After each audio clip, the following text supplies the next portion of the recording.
wracamy do Włoch. Wracamy do makaronów. I wracamy do polskich lasów. Przypominamy sobie, że kiedyś zbieraliśmy grzyby. Nie, powiem prawdę.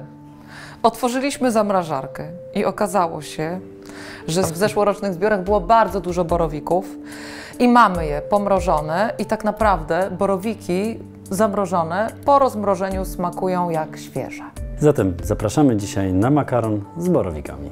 Włoski, pyszny, ryżowy. Tak naprawdę borowiki nie potrzebują dodatkowego wspomagania, może troszeczkę pieprzu. Ważne, żeby je rozmrozić. My zrobiliśmy to przy pomocy naszej szuflady do podgrzewania naczyń. I rozmrażania. Ponieważ ma właśnie taką funkcję. Wrzucamy borowiki rozmrożone na patelnię i oczywiście tą wodę, która w nich była, również dodajemy, bo to jest woda z gotowania borowików. Staramy się, żeby borowiki dokładnie przykrywały dno. Przykrywamy i na malutkim ogniu poczekamy, aż się lekko podgotują. O, już pokrywka trochę skacze, a to oznacza, że woda się zaczęła gotować. Wrzucamy makaron. I wrzucamy makaron. Makaron wrzucamy zawsze do dużej ilości wody. Mieszamy i możemy przykryć i zostawiamy na bardzo małym ogniu. I pamiętajmy, że przy makaronie może być tak, że woda zacznie kipieć, więc kontrolujemy, żeby nie był za mocno przykryty. Zbyt szczelnie. W kuchni po prostu zawsze warto być czujnym. Trzeba być czujnym, bo na przykład groch albo mleko zawsze kipi w tym momencie, kiedy na chwilę odwrócimy się. Po ścierkę, po łyżkę, po cokolwiek. Grzyby już się gotują, więc przykrywamy i zmniejszamy na bardzo niską temperaturę. Ponieważ specjalne dno zakumulowało ciepło i będzie oddawało je do góry do potrawy. Jeśli macie ochotę na inne dania Atelier Smaku z makaronów, znajdźcie je tutaj. Makaron oczywiście od czasu do czasu mieszamy, żeby się nie sklejał. Borowiki nam się gotują, ale żeby było jeszcze bardziej borowikowo, w borowikach będą jeszcze jedne borowiki, tym razem suszone, których użyjemy jako przyprawy. Mielimy je w młynku, tak prawie na proszek.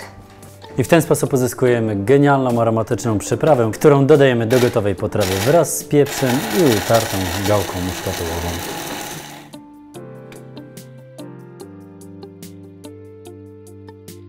Sprawdźmy, czy makaron jest gotowy. O, teraz już na pewno, ale cały czas jest al dente.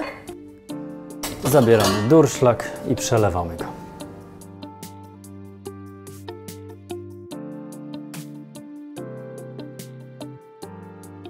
Borowiki również są już gotowe, więc dorzucamy do nich suszone borowiki zmiksowane. Czarny mielony pieprz. Mieszamy i ucieramy. I dodajemy odrobinę gałki muszkatołowej. Nie za dużo, żeby nie zdominowała potrawy. I na sam koniec śmietankę, sojową oczywiście. Jak to w wegańskiej kuchni bywa. No i czas na makaron ryżowy. Przerzucamy go do grzybów, mieszamy delikatnie i gdyby to były warzywa, które są bardzo soczyste, pełne smaku, marchewki, buraki, pietruszki, selery, to byśmy tej potrawy pewnie nie solili. Ale w związku z tym, że sól delikatnie podciąga aromaty, Wydobywa aromat grzybów. Jest to sól kamienna, którą zmiksowaliśmy tak samo jak borowiki w młynku, po to, żeby łatwiej się rozpuszczała w potrawie. Dodamy jej, ale odrobinę i to na końcu. Na samym Dlatego, końcu. żeby znalazła się tylko na zewnątrz, a nie trafiała w dużej ilości do potrawy. A w ten sposób będziemy czuli, że potrawa ma odpowiedni smak i jest dobrze doprawiona. Smacznego i na zdrowie. i na zdrowie. My do gotowanych borowików nie dodajemy natki pietruszki, jak robi to większość ludzi, dlatego że naszym zdaniem ona ma zbyt charakterystyczny zapach i tłumi aromat grzybów. Jeśli chcecie być na bieżąco z naszymi przepisami, Zasubskrybujcie kanał Atelier Smaku na YouTubie. Dokładne przepisy znajdziecie na stronie ateliersmaku.pl. znajdziecie tam również informacje o warsztatach i produktach Atelier Smaku. A gdybyście chcieli mieć wszystkie przepisy Atelier Smaku na swojej półce, znajdziecie je w naszej najnowszej książce Atelier Smaku 108 potraw bezglutenowej kuchni wegańskiej.